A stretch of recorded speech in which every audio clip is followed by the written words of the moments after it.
I'd like to introduce our next presenter, Anthony Poponi.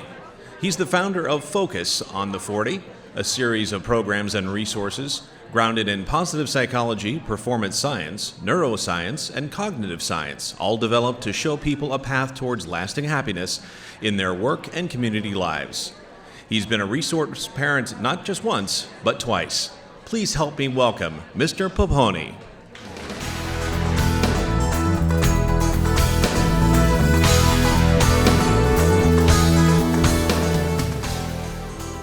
Hi, everybody. Good morning. Good morning. All right, good. You were chatty. I love that you're chatty. It's nice to get back together, isn't it? It's been a while probably for some of you on conferences, so it's great to celebrate with your colleagues. My name is Anthony Poponi, and today we're going to talk about the hard parts of happiness.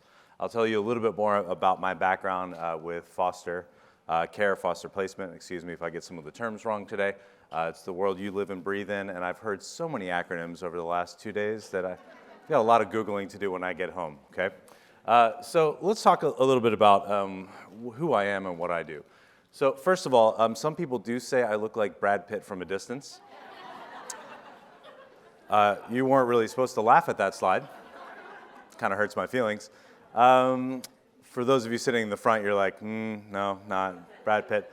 But for some of you in the back, maybe where the lighting isn't very good, you're like, if I squint a little bit, he might look like Brad Pitt. I could see a little bit. Maybe Brad Pitt from Benjamin Button, you know, the older version of him. But that's me in real life. Same exact shirt and tie. I own one of those. I'm kidding, I have two of those because I doubled down. So now you know a little bit about me. I come to you from Bend, Oregon, and I'm happy to be here. And I'm going to talk a little bit about my experience also working with CPOC before and other groups in probate, because it's really turned out to be something that's been a surprise for me and really a full circle moment as well. All right, so now you know me. So we don't have time to give you a few seconds to say, let's start in the back corner and just tell who you are, who you work for, because somebody back there is going to be like, I've always wanted to tell my entire life story during my introduction, and then we'd run out of time. So we won't do that today, but we'll do something a little quicker. So on the count of three, just tell me your first name. Ready? 1, 2, 3. It's very nice to meet you.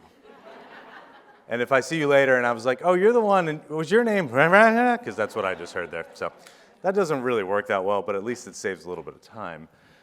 So a little bit about my history. So this is a photo for me when I was younger. By the way, every photo of you is a photo of you when you were younger. But this is a really important time in my life. This is my mother in the background. And you can see she's wearing her nursing cap. It may not show that well in the back there. And then on either side of my mom, in the front row there, are her second and third favorite child. And in the middle there is me. That's Anthony. And you can look at that face on there. I haven't changed that much, have I? You know? Maybe there's an extra chin.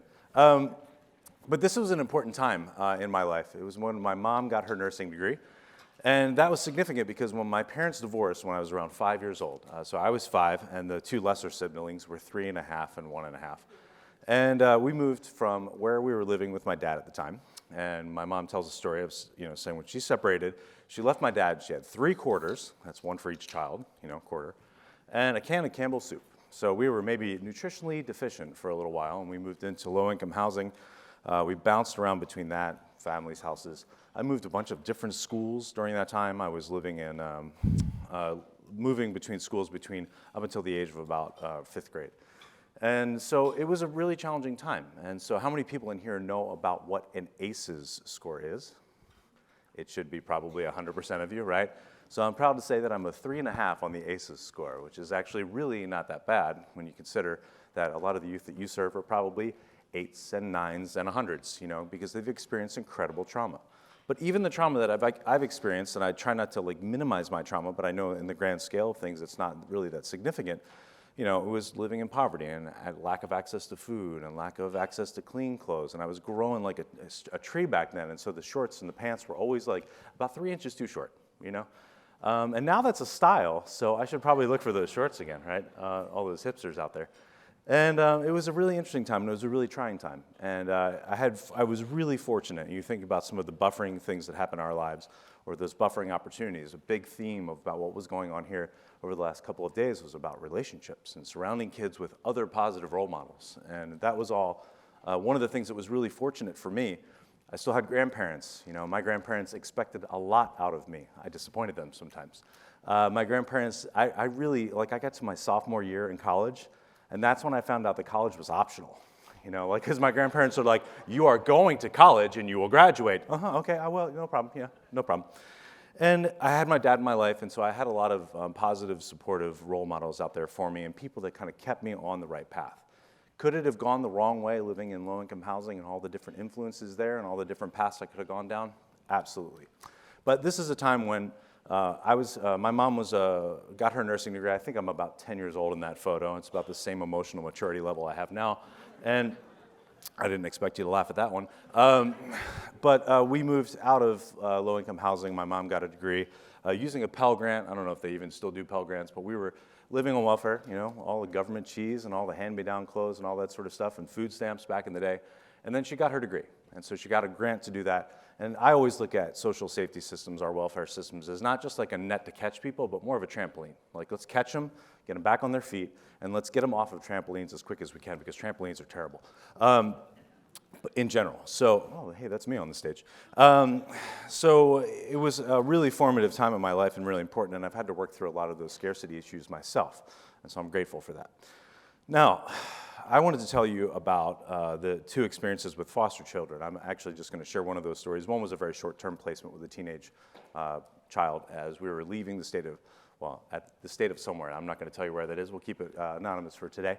But the first child that I was a foster for was 15 months, and he was an awesome little boy.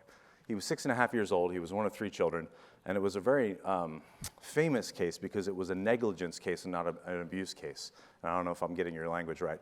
But that child was removed from the household because of negligence, separated from his older brother because his older brother knew what was going on and was very, very upset with his mom for not being able to pull it together. And he knew that they were being displaced and pulled apart from each other, so he was acting out in school. And the little boy that lived with us was a great kid, and they didn't want to have him sort of corrupted by that, if that's the right word there. And if it's not, excuse me for using that word. And it turned out really good. Both boys wound up being adopted in their families. And what was really interesting during that 15 months is how even a good kid, like a good little 6.5-year-old boy, was really hard because of just that whole situation. I hadn't raised a child before. I'd mostly raised myself up to man-child status. And I needed some help from my now ex-wife. Don't laugh at that one. You can, it's fine. We're both doing great. But it was an interesting experience. With that kid, after a while, and you don't see these changes in these youth, right? But when he came to us a few months later, one of my friends right down the street, I used to always walk her dog and throw the ball for both of our dogs. She came up to me and said, "He looks so much different. And you don't notice it because you're there." And I was like, "Well, what do you mean?" She's like, "His hair looks healthy, his skin looks healthy, he's put on a little bit of weight, he's just a vibrant young little boy." And that can happen in just a few moments of those positive experiences. And what was really crazy is it went on to be like, I took that kid on his first raft trip ever. We went camping together. He caught his first fish with me. I was his snowboard instructor, his hockey coach, his baseball coach, and his football coach. And one where he caught a pass on offense and ran the wrong way and scored a touchdown for the other team. I taught him everything I know about sports. Anyway, and what was amazing about that situation is I feel like in the time that he was with us, he lived a really good, and what I would call just a wholesome, normal life, right? Just a different chance to live out the full vibrancy of what that youth could live.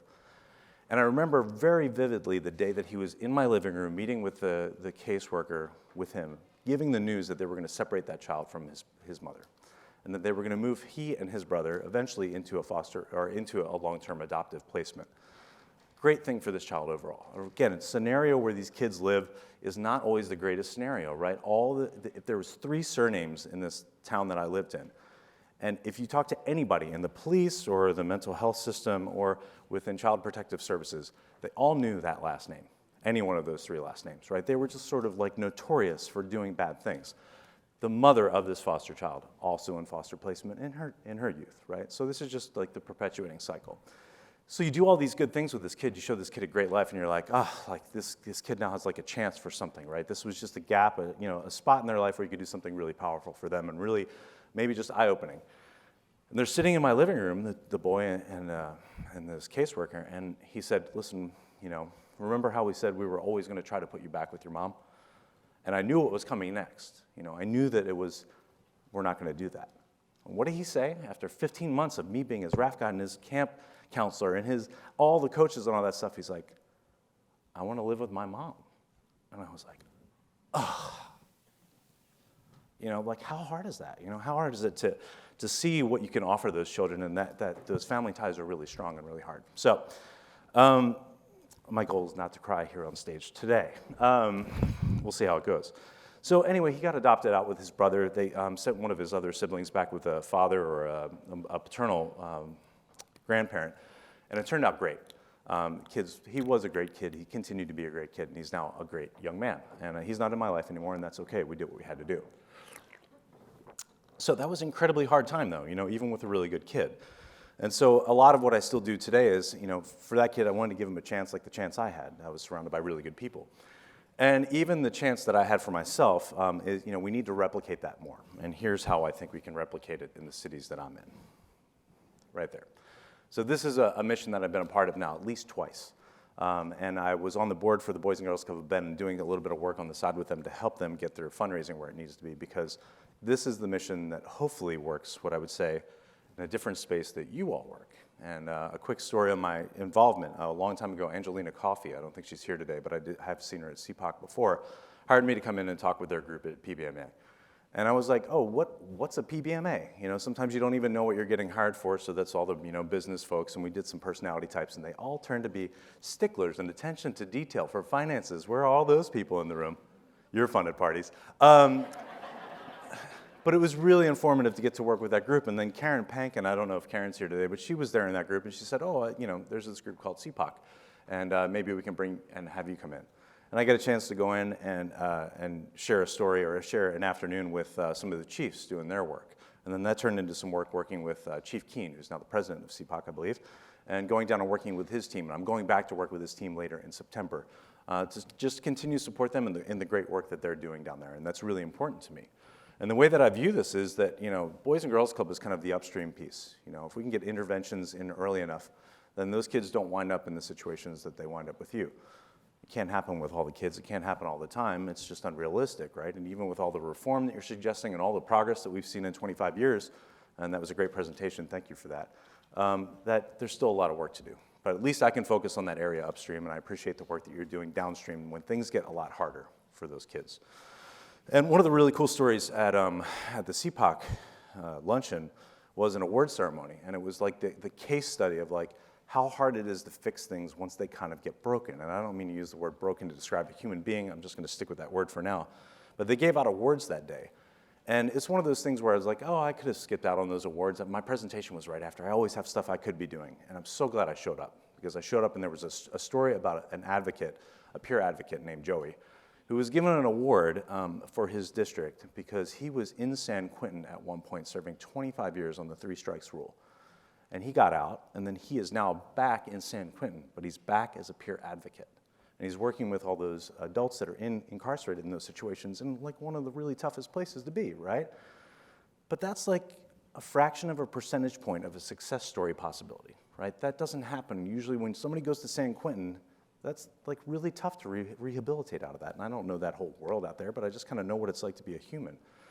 And so for him to be honored that day and given an award by that group was really huge, and he stepped up on stage and he said something really powerful. He said, for the longest time, I made people into victims. Like to honor that, and to think about that was your life and your legacy and your story. And we'll talk about like legacy a little bit later when we do the wrap-up session. It'll be across the hall and it'll be the last thing we do today. So thank you for the work that you do now. I know it's really hard, and I want you to stay the course, and I want to show you why staying the course actually leads to a lot of happiness. Okay, so now we're actually going to start our presentation. I'm really good at using time. I have 6 minutes left. Okay, here we go, really fast. Just write down, here's the easiest thing to remember, and then I'll give you back the rest of your time. We're going to talk about how to be happy all the time. And let me save you some time. You can't be happy all the time.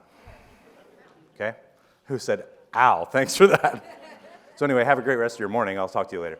All right, so if that's not what we can get, then how can we be happy a lot? Like, how can we be happy more than what we are now? And how do we bring that into our lives, and how do we craft that? One of the presentations I do is also called the crafting of happiness. We're going to talk a lot today about, the hard parts of happiness. So, like, what's it really mean? Like, what are those hard parts, and why do we ignore those, and why do we think that they're not actually parts of happiness? Because they really are, and I hope it shows you a path for you to stay the course in what you're doing. And then we'll talk a little bit about what really matters. So, let's talk about where you've been, right? 2020 was maybe not a whole lot of fun, right? On Yelp, it got 1 star and bad reviews. And we were like, oh, okay, all right, sorry, folks, the world's closed. Introverts were like, stay home or work from home. Just me and my cat, right? But it was hard, and even for people like me, professional speakers, guess what we weren't doing for a while? We weren't hosting conferences like this, so my financial status changed a little bit. It changed a lot, we're using paper towels and wiping off paper plates. So 2020 was, it was basically a dumpster fire, class 3. And then we were like, all right, we got through 2020, like we understand what this new normal is going to be, right? And then 2021 came along, and oh yeah, that was a lot of fun. Thanks Omicron, thanks Delta, thanks for all the changes that were coming there, right?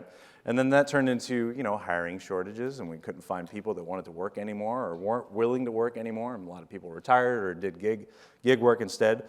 And then, of course, right now there's this other variant happening over in Asia, and if you haven't seen what's going on there, it's having like really weird side effects. So we have that to look forward to coming next. So basically, the world was, for the last 2 years, it was chaos. What's really amazing about this slide is like some people get really upset, right? They're like, who would mix together M&Ms and Skittles? And I'd be like, I might. Kind of fun. I like little surprises in my life, So it's been chaotic, and it's been really hard on us. And the human brain, what it really likes is it likes clarity. It likes to know what the problem is. We like to define the problem. We like to be able to see the problem, because then our brains can work out solutions. And if we don't know what the problem is, or the problem is constantly changing from one thing to another, to another, to another, to another, it's really hard on us, right? Our brains don't like that. It just is very unsettling for our nervous system. So that chaos, leads to maybe a leadership style you're familiar with, right? So for some of you are like, I got this, it's coffee till cocktails, and then we're going to get through today just like we got through yesterday. And that is fine, a leadership style. I would suggest that you do some work with me if that's your primary leadership style, because there's other ways of living life. And for some of you, you're like, you know what, that's not my leadership style, but I do run a tight shipwreck, right? And again, can you get through the day like that? Yes. Can you get through the day like that being happy about it at the end of the day? I would say no. And what we really know is that, the human happiness is really complicated. And we're going to talk about why it's complicated today, and all the work that I do and all the things I share. Not my opinion, it's the science of positive psychology that talks about positive experiences, positive traits, and positive institutions. So we talk about being positive all the time, and I don't mean it's not Pollyannish, right? This isn't us just kind of saying, just be happy and things will be fine, right? But what we are saying is, if you're happy, you have a better chance of being successful. And we know that through some of the really great science that's out there, including the work by Sean Aker, who found the linkage between happiness and success. And most of us say, oh, I'll be happy when I'm successful. Sean Aker says you got it wrong. He says you should be happy and then you'll be successful. Right? The human brain likes positivity. We're going to talk about negativity and how powerful it is towards the end of the presentation today. On your table, I want you to find this. Grab yourself a pen. There's a couple of those laying out there for you. It's different from the slides that you have. And I've got 56 minutes left, and I'm just going to try to kill time. So I'm going to give you 53 minutes on this activity.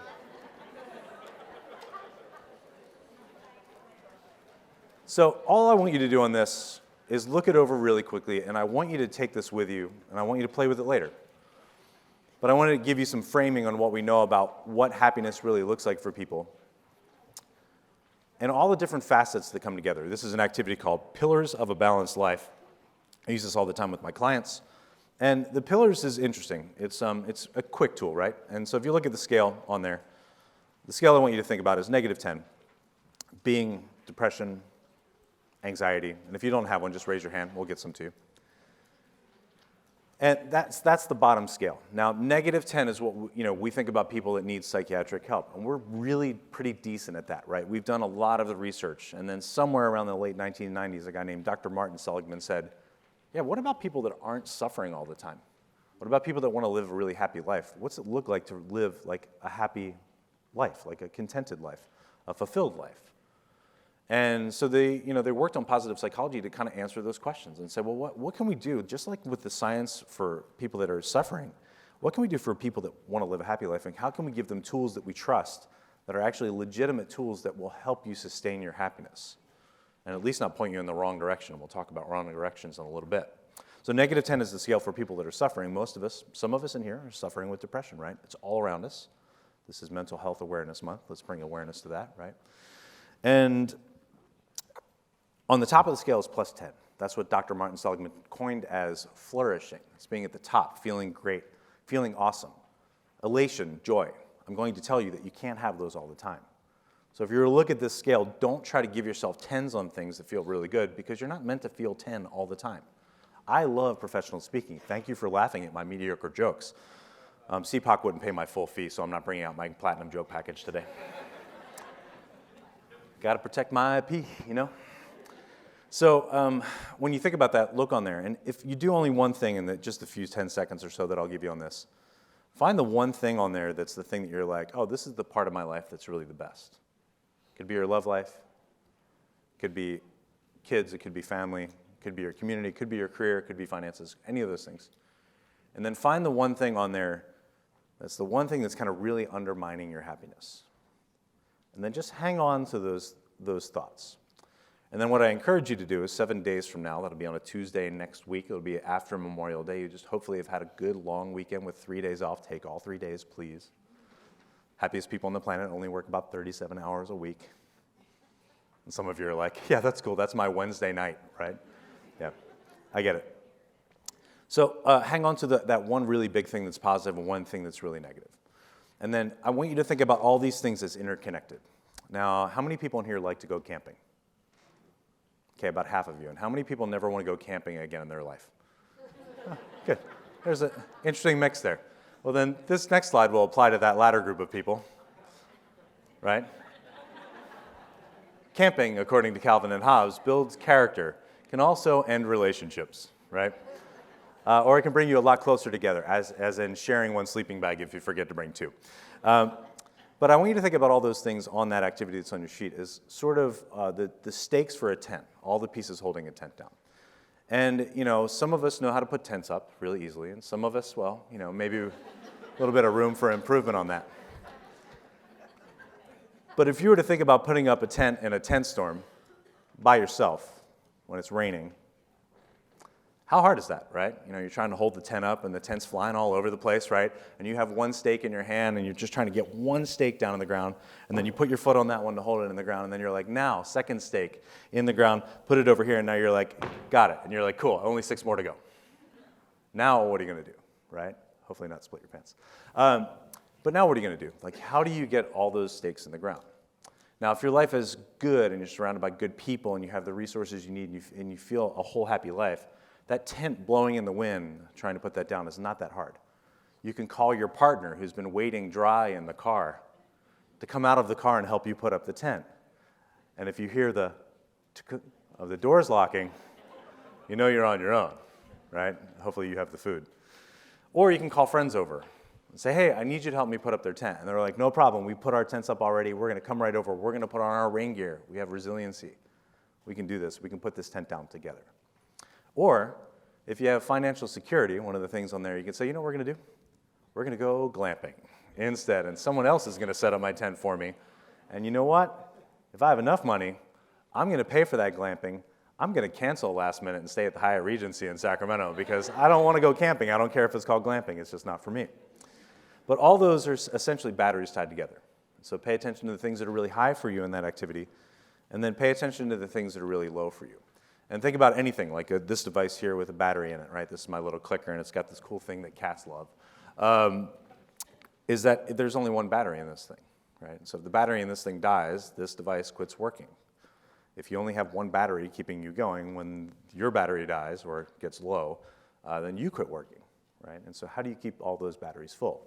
Well, just like with this device, you put multiple batteries in it, or you have multiple batteries available to you to carry you through, because you know if there's 3 batteries in this thing, and one of the batteries is bad, two of the other batteries can carry it through, right? They can make it work at least for a while before those batteries get depleted. So keep your batteries full. And again, pay attention to that one big thing that's really out there for you, with the one big positive thing and the one big negative thing. Right, like if that's the one big thing really bothering you, dogs are like, why are other humans judging us dogs?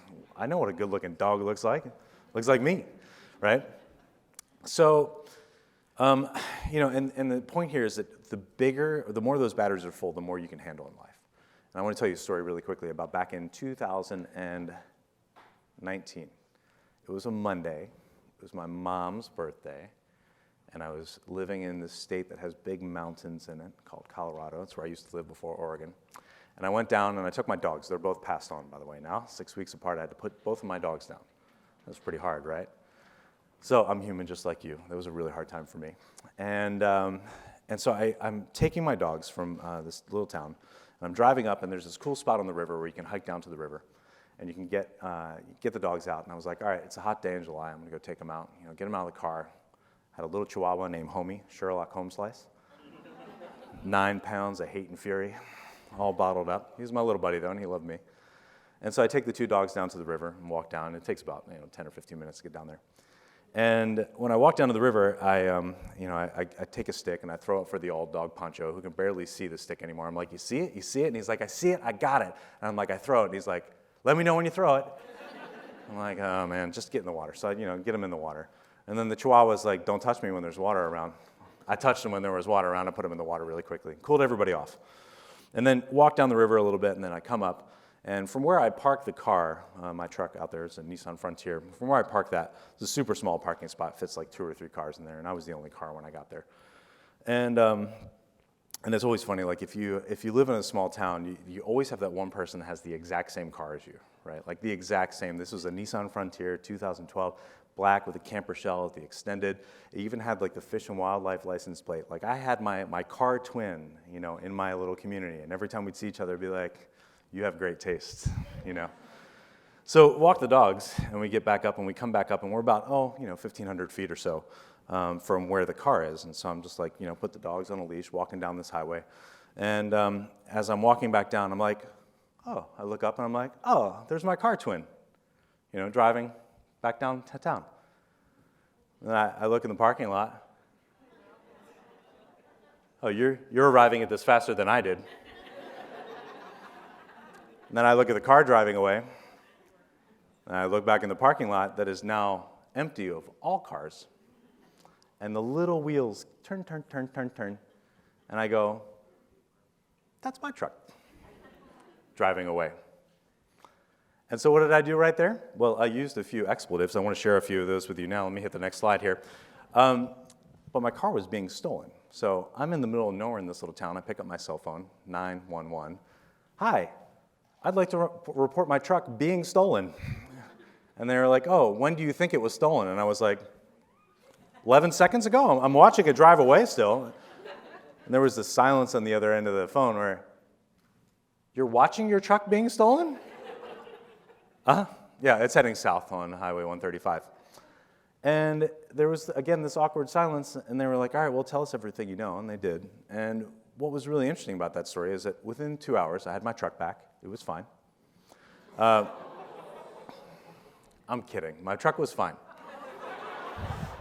Thank you for caring about me. But they got it back because basically I was watching my truck being stolen and driving away from me. And because of that, like all Points Bulletin live in a small little town where it's pretty boring days, and so they were all look like all the police were like, "Oh, awesome, something to do on a Monday," and it turned out to be the craziest thing, right? But here's why it was actually such a good thing. I had the financial security to have insurance on my truck in case it turned up like this. I had friends I could call. I immediately started a Facebook post and said, "My truck is being stolen. This is what it looks like. If you see it, call 911." And then I had people willing to pick me up when I got back to town. The police officer, and I've had 3 really great interactions with police in my life, 2 of them I deserved, came up and picked me up and my dogs, and then drove us back to town. Took us to the station, filed the report. The police officers there at the station gave my dogs dog treats and some water. They didn't give me anything, by the way. And then someone was ready to pick me up, and then I got the call that my car had been found because police were chasing it, and they just dumped the car, right? And so in that situation, what could I have done? I could have been like, oh, what am I going to do? How am I going to replace this car? I don't have insurance on my car. I don't have anybody to pick me up. How am I going to get home? I have these dogs. I have to 40-minute drive to get back to my house. All these sort of things that could have happened. Why would somebody steal my truck? Why would they do that? People need to not take other people's things. All those stupid stories I could have told myself, I was like, I guess I'll get another truck, you know? And that's because my batteries were full. So I want you to keep your batteries full because when those times come up, and they're going to keep coming, right? The one constant in life is going to be chaos for you. Don't act like it's not coming back around. It's going to change form. It's going to be COVID number 27. It's going to be, you know, the next regulation change. It's going to be the next funding shortage. It's going to be the next hiring crisis. The constant of chaos is all around us. How you deal with that chaos is what's really, really valuable in you. Okay, so let's talk a little bit about what not to do when you're trying to be happy. I'm not telling you that cocktails aren't part of it. Hopefully you went out with a couple last night and then celebrated with your friends and just hung out, because that's really valuable to you. My company is called Focus on the 40, and I'm going to tell you why. What we know about human happiness, about who you are in between the highs and the low, is about 50% of that is determined by genetics. So if you have really happy parents, your set point or your set range on happiness is higher than most people. And if you have really miserable parents, Archie and Edith Bunker, per se, actually mostly just Archie, then your set point is a little bit lower. Now, fortunately, that can be changed. Now, one of the things that's really important here is that you can change it over time. It takes patience. It takes emotion. So attach positive emotion to when you make changes. Feel good about what you're doing, try to make changes. We'll talk about what those pattern interruptions look like. But realize that 50% of that happiness that you have available to you is genetic. Right? So that's a big chunk of it. Now, what's really interesting about the research on human happiness, we have massive data sets on human happiness, is that a lot of us will say, well, I'll be happy when? I'll be happy when I make more money, or I'll be happy if I live in a community that aligns with my values. That's a big one. Or I'd be happy if I was a different race. I'd be happy if I was a different sex. I'd be happy if I was skinnier. I'd be happier if I had more weight on my bones. I'd be happier if I was a different age. I'd be happier if I lived in a different country. I'd be happier if I had a bigger house. Now, for those of you saying, I'll be happier when I get married, there's other people in the room saying, I'll be happy when I get divorced. And for some of you saying, I'll be happy when I have kids, there are some people saying, I'll be happy when my kids move out.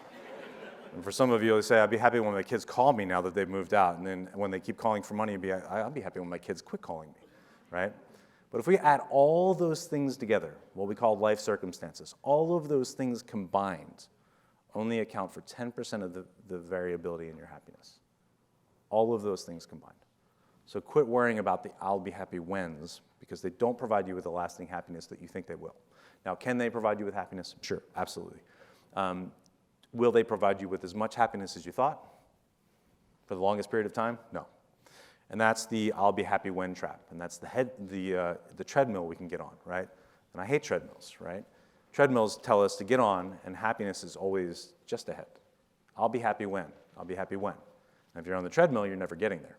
So don't focus on those, and instead focus on the other part. That's the 40% that you can control, and that's why it's called Focus on the 40. So everything we talk about today is really going to be focused on what you can control. Now, let's talk about what you can control. And this comes from Stephen Covey's work about these circles of influence, right? And on the inside of that influence circle is really what you can control. It's a small part, right? You can't control what happens in Ukraine. You can't control what happens on the national policy level. You can't control what happens on the city of Sacramento level, though most of you probably don't even live here, right? Our circle of influence is very small. And when we start getting into these areas out here of the circle of control versus influence versus concern, you can't only do very much about the stuff in concern. And you have to let that stuff go. Because if all you want to do is spend all day long being angry about the things outside your control, you can be angry for the rest of your life and you won't change any of it. So don't put your energy there. I know it's been really hard to do the work that you do, right? I think bureaucracies move pretty slow, and this is not me pointing at any bureaucracy in particular, but thinking about even the presentation that was before. Where did our presenter go? She was just sitting here a second ago. Hi, that was a great presentation, right? 25 years, right? And a lot has changed in that time, and you don't always see those things happening on that scale of week to week and day to day, child to child, family to family. So don't get lost in what you can really control. And when you're thinking about like, well, I want to be happy, who doesn't want to be happy? Like I want to have some fun in my life, right? I want to have some purpose in my life. That's that mix of that we're all looking for. And you're like, all right, well, if I don't have any of those, well, I have the void life. I have a life that's kind of empty of all happiness. And I just told you that happy people are successful people, so you should be happy. So I'm going to tell you, this is my scientific advice, to go have cocktails and burgers and vacations with your friends, and you can go to Margaritaville. I don't want to go to Margaritaville. But those things are good, and if you add those in, you can have this thing we call the sweet life, right? So you have all the fun things in life, trips and vacations and joy and elation. And again, those don't last that long. But you should have those. Bring in more of those high moments in your life. And then if I take away your margarita, sorry, not me personally taking it away literally, and I take away your Margaritaville and I take away your burger, and then I add in, getting degrees and certifications and then volunteerism and moving forward in mastery of life, you can add in, all those things, and you have what's kind of the dry life, like it's all service to other people. And if you get in that empathy trap or that service trap where all you're thinking about is I have to do the next thing for the other person and the other people and the people we serve, you're forgetting about yourself, and then you're taking away from your own happiness.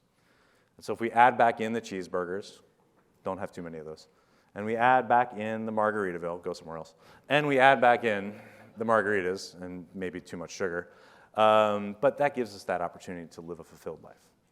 And what's really interesting about this whole mix here is that it's unique to all of us on what's really going to make us happy through our own lives at any individual time in our life, and then through the phases we move through in our lives, and then it's just really different for the other person around you. Now, you have to figure out what that algorithm is for you. You have to pay attention to those things, and that's part of like that first activity we did of being like, what's really making me happy? And what's really bugging me? And then what do we do about those things? And there are some parts in there in that purpose-filled piece that are, it's hard. And I love this quote. He's great. Oh, sorry, this is the quote by me. I forgot. But the hard parts of happiness are also really good parts, and we'll talk about those. So this isn't new stuff, right? The positive psychology piece has been around since the late 1990s. It's not pop psychology. It's well-researched. It's only stuff that's really validated. But Plato and Socrates were talking about this stuff a long time ago, about living this virtuous life and what all that means to be happy. And then, of course, there's this thing called hedonia, the joy of hedonism and all that fun. And then eudaimonia, living the virtuous life. Both of those things are really important. And if you get what that's like and that mix is like, then you understand it. And a lot of people have come up with these things before, right? There's warriors that have done all these battles before and then come around to this life of being peaceful, like the great Greek philosopher Optimus Prime. How often do you get to hear a Transformers joke at a conference? And if you don't know what this is, have somebody explain it to you. They're the one that were laughing like, yeah, that's awesome. Yeah. All right, so how do we do this? How do we have this really fulfilled life? Well, it's real hard to say. Like the positive psychology model is called PERMA, P-E-R-M-A. I told you, we have acronyms aplenty in all genres, right? I'm going to make this easy for you. If you want F on the right-hand side up there, which is flourishing, living that happy life, all you need is and for those of you wanting to write that down, I'll do it one more time. Sorry, not a COVID-safe acronym for you all. Equals. So simple, right? That's the brilliance of my work, is making complex things simple. All right, what's it really look like, though? Well, it looks like this, and we're going to talk about those 5 circles on the outside. And so if we really want to be flourishing life, what does it look like? So first of all, feelings. Yes, we all have feelings, right? And they're all elicited by yacht rock radio, and we all know what that feels like to be in love and all those good things. We have a yacht rock fan. It's about expanding those positive emotions that we have in our lives, right? We're not meant to be happy all the time. We're meant to experience happiness when we do things perceived as good for our survival. And our brain makes us feel good in those moments. And then our brain says, okay, do the next thing, and that's when I'll make you feel good again. So keep working on those things forward. Now, the opposite of positive emotion is, of course, having emotional baggage, right? And a lot of us have emotional baggage. But here's the deal. We also have positive emotional baggage as well. Those are the factors that have helped you get through to where you are now, surviving, at the basis. And if you really want to work on triggering more of those positive emotions, I asked my graphic designer, I said, hey, I want you to make me a table for all the neurochemicals in an image. She's very literal, so she made me a table with legs and everything. But you can stimulate more of those positive emotions in your life, and here's how right now. Do this for me. Put your hand up like this. Find somebody else doing that, and give them a high five. Hey. Now, if you saw somebody with their hand raised like this and they didn't high five, you can high five them right on the back of their head. And you're like, hey, we're trying to get positive emotions rolling here, bro. But we love, and this image kind of spooks me out a little bit, but high fives are really good for us, right? That's oxytocin flowing. And if you don't have the ability to give high fives a lot because you work in a cubicle and you need one, I have free and portable high fives right here. You just put a little tape up, and you just put it up, and then anytime you need it, you're like, good job today, buddy. Thanks, man. And I've got 10 copies with me. If somebody needs one, I'll give them out today for, let's see, it says $19.95 MSRP on these, but I'll give them away for free. Well, you should do that more, and that was one of the really hard things with COVID, is that it took away those contact points, like 6 feet away, stay away from people, don't gather around people, don't hug people because you can give them this virus. Don't work close to other people. Don't go to lunch together anymore because it's going to risk transmission. Like all those things that were really hard. And the human brain is a very social brain. It wants us to be around other people. All right, so our next in our model is friends. You should have tons of positive relationships. And now, when I say tons, for an extrovert like me, tons means 100 best friends. Right? Yeah, and then somebody just down here said, oh, God. For introverts, it really means like 2 or 3 really close friends, life-enhancing relationships. If you only have one really close friend, you're 10% happier if you add another one, right? So work on those really deep, vulnerable situations where you can have those friends of yours, right? And this is about us all being happy together. And that group could be smaller for you, and maybe some of you, like last night, got together with your minions, right? Ran around town, got in a little trouble, and knew that you had connections in police and law enforcement in case you got in too much trouble, right? You're like, boss, I need to make a personal call here. And if you have those toxic relationships in your life, and when I say that phrase, immediately someone probably jumps in your mind of like who that toxic relationship is. You have to get that person out of your life. Or you got to fix it. And if you can't, you got to let it go. Now, it's really hard to remove toxic relationships sometimes. Sometimes they're at your workplace, sometimes they're in your family, sometimes it's in your community. If you need to remove someone, my name is Anthony Poponi. I am Italian. I can help you remove that person. Cash transactions only. But it's really important. And then fulfillment. This is where we start getting into the real hard stuff. Not as if relationships aren't hard on their own. Having those relationships takes time and it's commitment, right? And that can mean that there's ups and downs, and that's all okay. That's very natural. So it's about living with purpose here. This is fulfillment. Having meanings, values, all those things, and then service and being other-focused. Most of you in here don't need to be told to focus on other people. You're here for a reason because you care about other people, especially youth that need us. They're the kids that need us most, and they're the kids that are the hardest to give the services they need in some ways.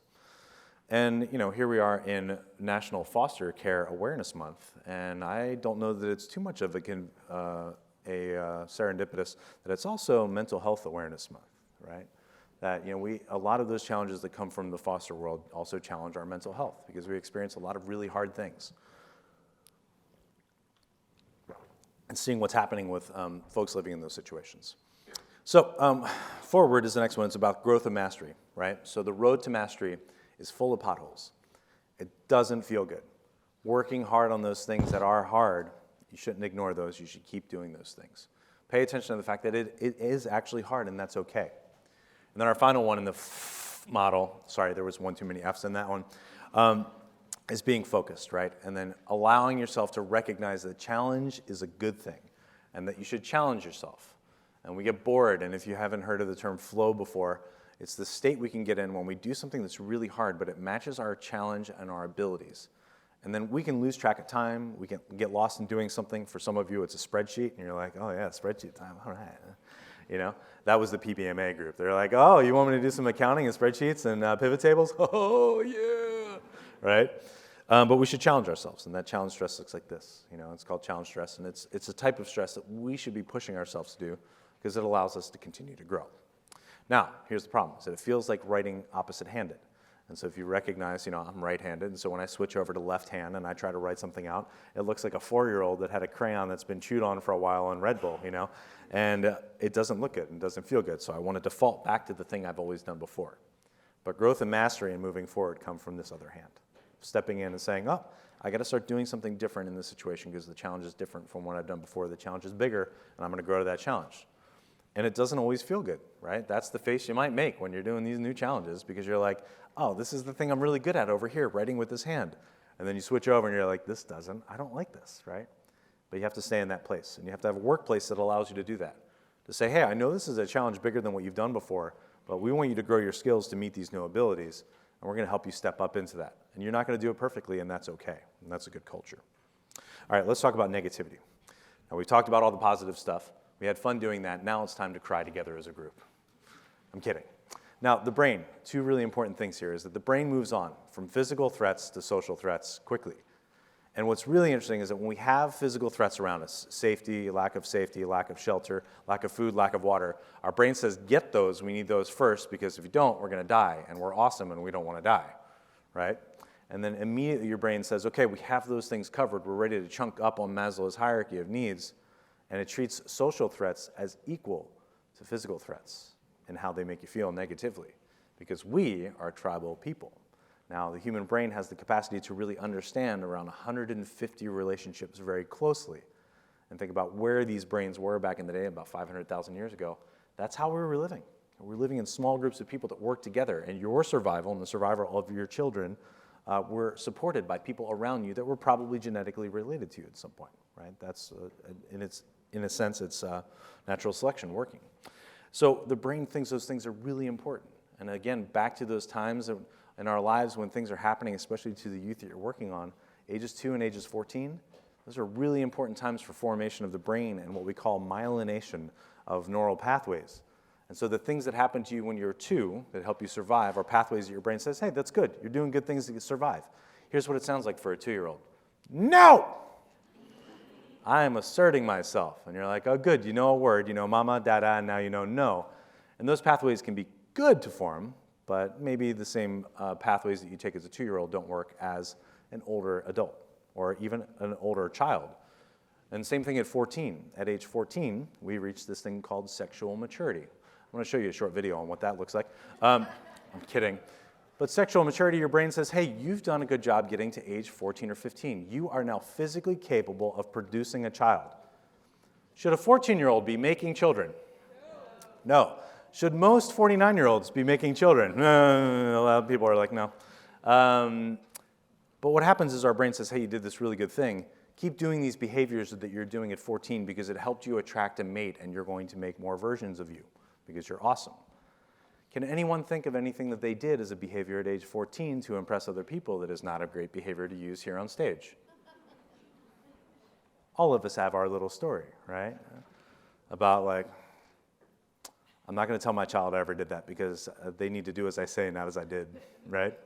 We know what that looks like. You know, and so for me, living in scarcity and living in those hard times, those paths are in there, right? Those pathways are in there of what I did to get through those things, you know, those trauma experiences that I had in my own life, those moments of scarcity. So the issue here is that we're trying to really turn on good parts of our brain and we're trying to turn off bad parts of our brain. Not bad, I shouldn't say, but the parts of our brain that are really focused on survival. That's our limbic system, that's back here, versus the neofrontal cortex, which is all of our executive function, all the big thinking. This is your supercomputer. This is the one that probably keeps you up at night. This one can too. But back here is like the fight or flight thing. And when we are in fight or flight mode, we are worried about only one thing, us, our survival, our success, right? And so if you live in an environment of high stress or high trauma, then you're stuck back here in what I call Michael Bolton brain. Oh, sorry, wrong Michael Bolton. This Michael Bolton. Right. You know, by the way, first concert, last concert, worst concert is an activity I do with my groups. This was my worst concert because he came out in the second set wearing a Canadian tuxedo, and I didn't want to see that. You don't know what a Canadian tuxedo is, do you? Oh my gosh. It's denim pants with a denim jacket, sometimes with a denim shirt underneath. And I am traumatized by that still to this day. So what can you do about that? Like, how can we interrupt these patterns, these negative thought patterns that affect us? And this is the idea of like, hey, chaos is going to keep coming. What are you going to do about that chaos? Well, the first thing you can do is like very literally say stop. And if you want, you can say hammer time. Have you seen this done around your communities where people go put hammer time on stop signs? Oh, well then we have an activity to do together today as a team building. All throughout Sacramento. Turn the video off, please. Yeah, people were doing this in my town, and I was like, that is defamation? It's destruction of personal or public property, and I was like, and it's also awesome, right? So what can you do about that? So when these voices are going on in our head, the idea is to try to take these voices in our head and just kind of turn them down. We all have those voices inside of our head, right? And they're the ones that question us, and they're the ones that are thinking on our behalf and trying to do good things for us, right? It's the voice inside your head that's helping you try to win a hypothetical argument while you're in the shower, right? There's value to that. There's value to our brains processing through situations and saying, well, what if this happened, and then this happened, and then that happened? And then back to my spreadsheet analogy, if you have scenario 27, subsection A, part B, line 42, all figured out for every single possible scenario that's going to happen in your daily life, A, you're lying to yourself about how much you can control, and B, you're spending way too much time planning all those things out because we can't control those situations. So when you hear those voices saying, well, what if then this and this and that, that's called rumination, right? It's called overthinking. And you have to just literally say, stop. Thank you, brain. I recognize you're trying to keep me alive. I want to stay alive. That's cool. And move on. So turn down the volume on that voice. Second one is you can work on just some quick exercises to help you move from this bad part of your Michael Bolton brain back here to the good part of your brain up here. And we can do that through some simple activities. Let's do one together right now. Hand up like this. Okay? Now, I want you to find that toxic relationship in the room, and I want you to pinch their head. I'm kidding. That's not what we're doing.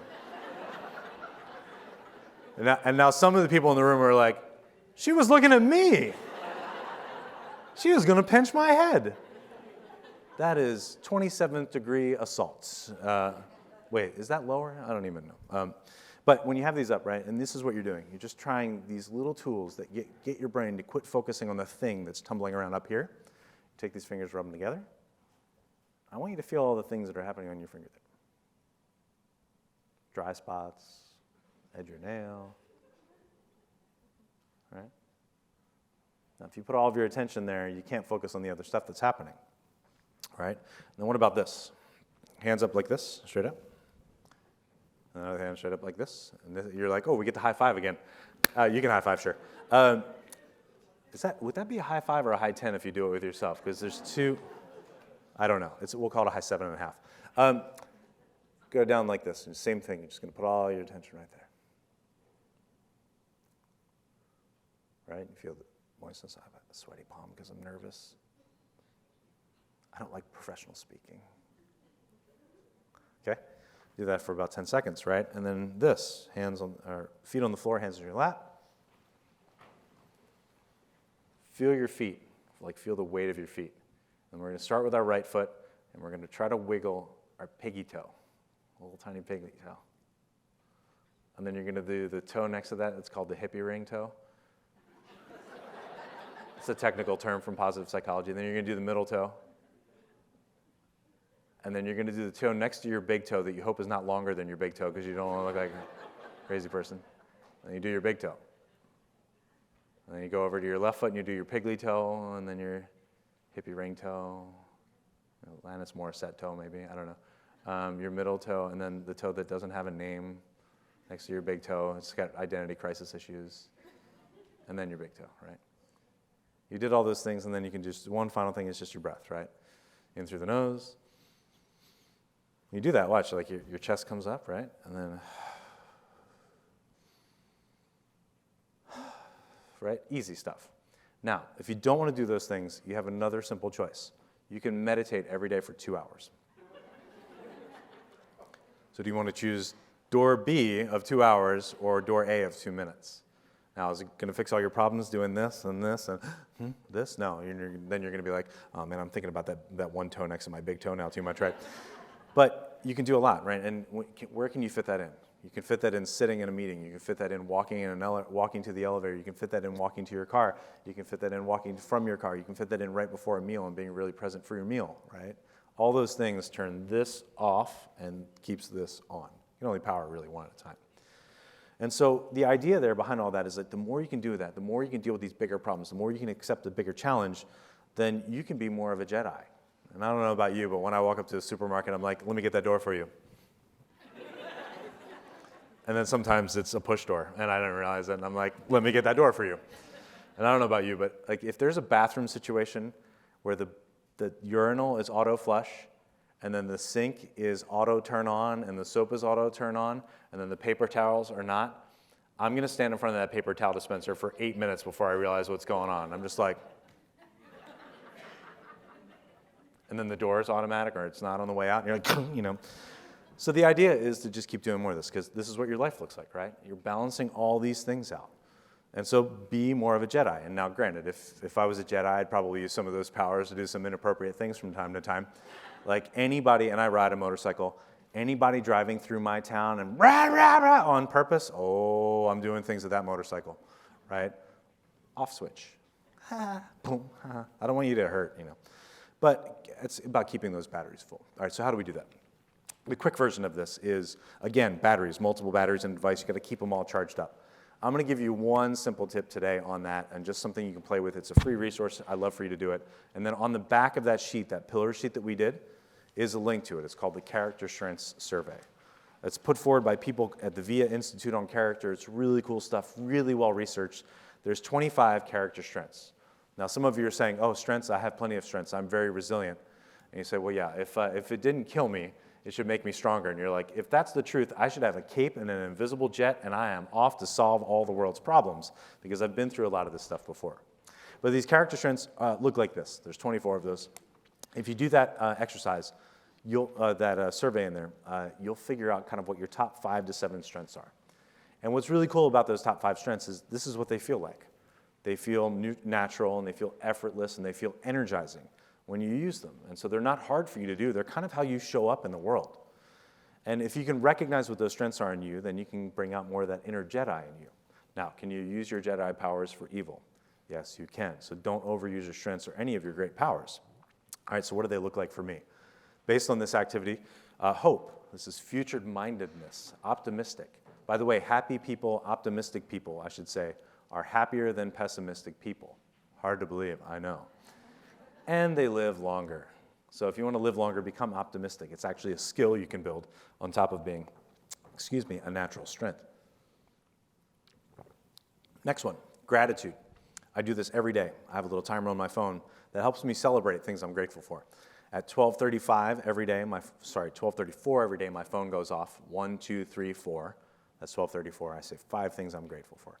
Little things and big things. It's not quite 12:35 today, but I'll be saying, I love the work that I get to do. I appreciate people in foster work doing those sort of things. I got to go to Sacramento. I'm going to see a friend here. I slept in a fancy hotel room last night. I'm going to steal some pillows.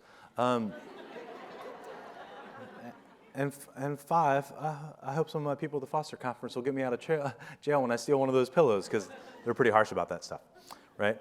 But you can build gratitude as well. You can elevate that strength by using activities that kind of rewire your brain to see the world around you in a different way.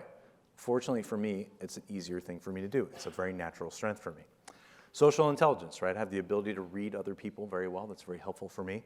I used to do a lot of fundraising. That's a good thing to have high social intelligence. But I want to pay attention to suffering around me. And then kindness is another one for me. I really do believe in doing kindness. I try to be like the positive pebble in a pond every single day in all the little interactions I have out there. It's not something I do all the time. It's not something I do perfectly, and that's okay. And then the final thing for me, and my number one strength overall, is humor. And some of you are like, I haven't seen it yet today. And I was like, hey, I am armed with the finest quiver of dad jokes ever. And I have a dad bod on top of it. And weirdly, I don't have any kids, so I don't know why I have dad jokes and a dad bod. Okay, so the bigger thing here is to be able to put those into use in everyday life. And if we think about what that looks like, and the idea of having this grander context, and it's also one of the things about leadership that's really challenging as we try to elevate people, is getting them to see the global, right? Getting them to see the bigger picture of the grand scheme of what's happening in regulations and what that looks like on the ground and what we can do over here and what we can't do over here and how that didn't work in the past this way because we tried this and then we did this here. That's really hard.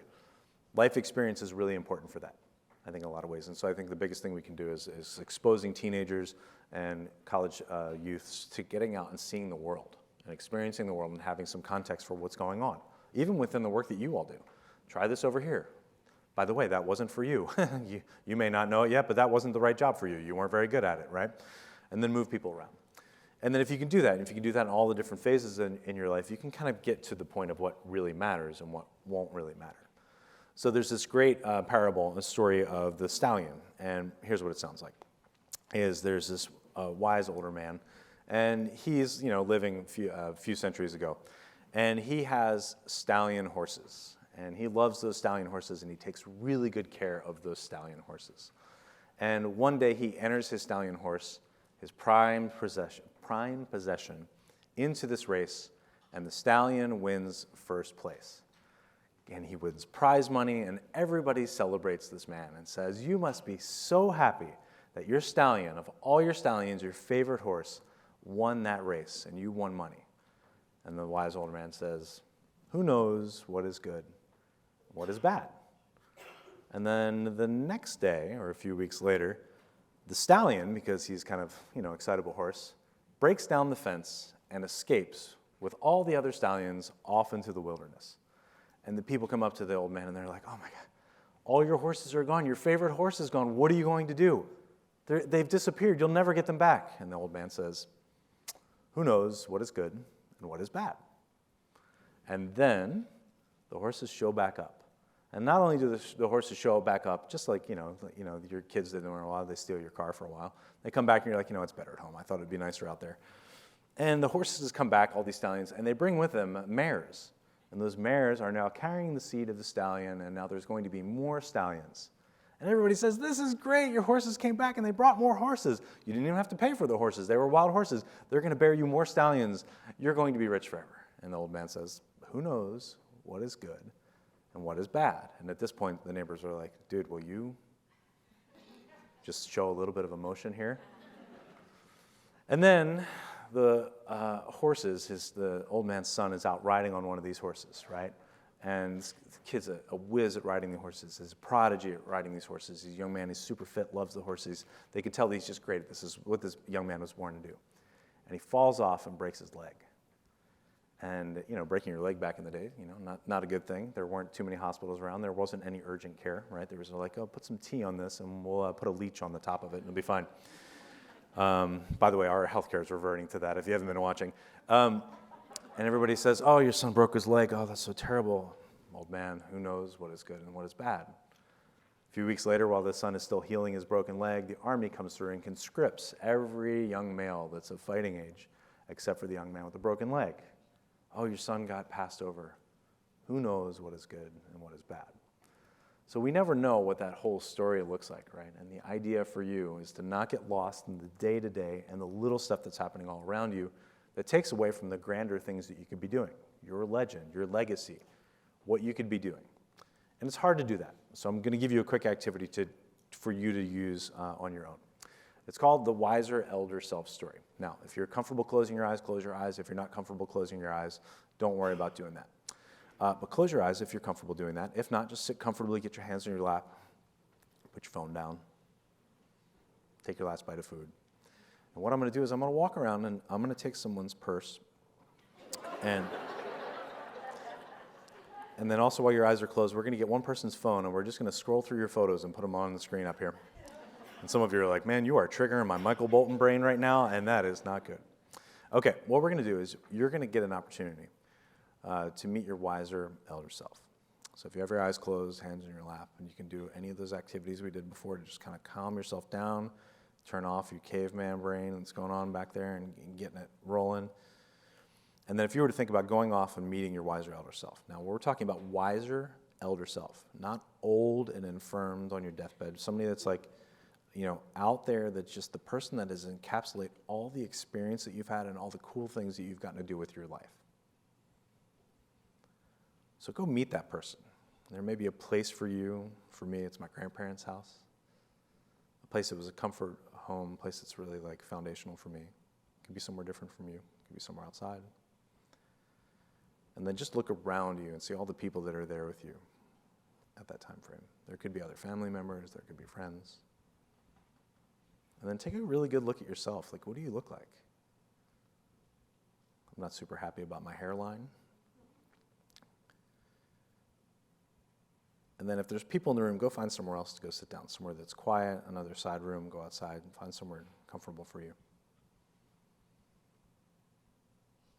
And then really get a feel for what the feeling that comes off of that wiser elder self, who that person is, the things they've accomplished, the people they've served.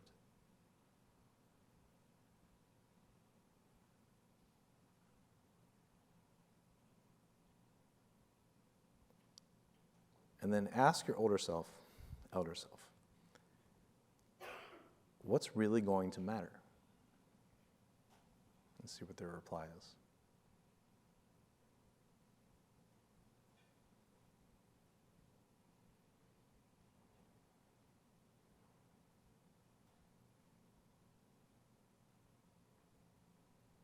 All right, wrap up your conversation with your elder self. And if you need to, you can get up and start walking away, walk back into the other place if there's other people, say your goodbyes. And then slowly come back into your body.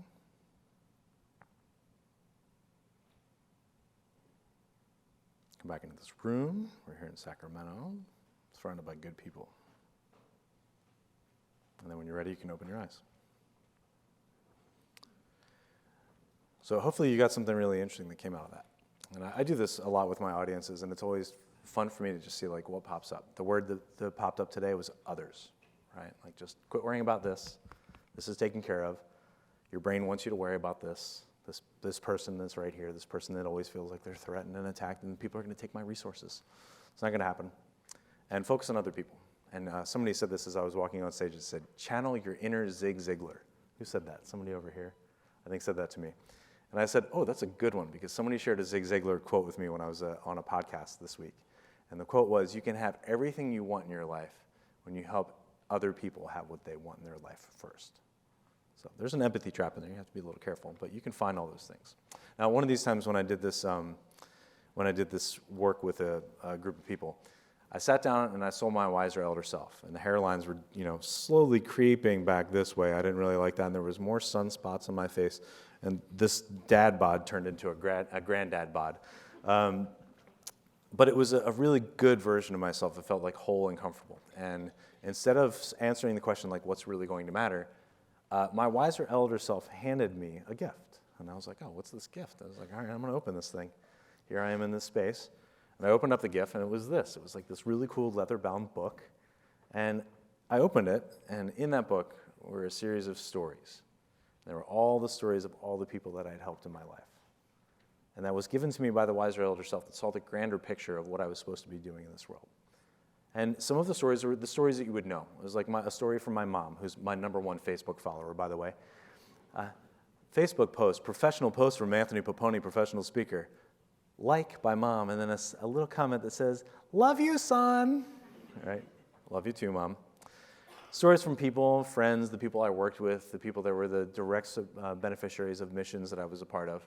And then a lot of stories from people that I won't ever know, people that won't ever know how I helped them or if I helped them at all. And maybe there's a story in there from that little foster boy that was in my life for a while about like what I did for him too. And hopefully it's something really powerful. You don't know, right? And you don't get to know all those stories, and you can't let that detract you from really what you need to be focused on. So I want you to do that. And I want you to really think about what was on that pillar's activity in front of you. It's the one thing that you really know you need to work on. Because the happier version of you is the version that the world needs. The challenges aren't going to probably get a whole lot easier, but you can get better to rise up and meet that challenge. And I hope that for you. And here's the problem. We had a really lovely time together. I hope you enjoyed the presentation. I enjoyed myself, and I'm more important anyway. Sorry, that was the wrong part of my brain talking. That was this part back here. But you have homework. And don't do that. I know you don't want homework, and don't make that face because you have homework. It's not a big deal. But in 7 days, you're going to kind of forget about this stuff maybe. And I want you to come back to this activity and say, what do I know now that I've thought about it? Like, what's really important? Where am I going to put my energy? Where am I going to focus on the stuff that really matters to me and the stuff that's really going to impact my happiness? And of course, if there's that one thing that's really great in your life, keep it high. And if there's that one big thing in your life that's really bothering you, like people that chew with their mouths open, for me, apparently I'm the only one bothered by that, figure out how to resolve that problem. Figure out how to get it out of your life. And I have a favor to ask of you. On your sheets, or on your table there, are a couple little quarter-page sheets. Would somebody hold one of those up for me? They look like this. And there's two parts. This work that I get to do is my calling, right? And I don't mean that in a religious sense. I mean that I was called forth to do this thing, and I want to do more of it. And I'm asking the favor of you helping me find more people that can do this stuff, that I can do this for. So on there's 3 check boxes. One of them says, hey, add me to your newsletter, Tony Poponi. Please don't ever call me Tony Poponi. And some of you are like, oh my gosh, Tony Poponi? I didn't even think of that before. And some of you are going, Tony Poponi, banana. Middle school was hard. But check those boxes. And if you know another group that I can come speak to, I would love to do that. I am so grateful that Angelina Coffey hired me a while back and got me connected with PBMA, that turned into connecting with CPOC, that connected to turning into working with probation teams. I'm so grateful to do this work, and I'd love to do more of it. The hardest part is figuring out how to reach those people, so I'd love that. And then if you want, you can just check a checkbox on there, because I like checking checkboxes too. And if you really want to stimulate some positive emotion in your life, you can do this. Start your to-do list every day and be like, oh, to-do list, here we go. I'm going to conquer the world.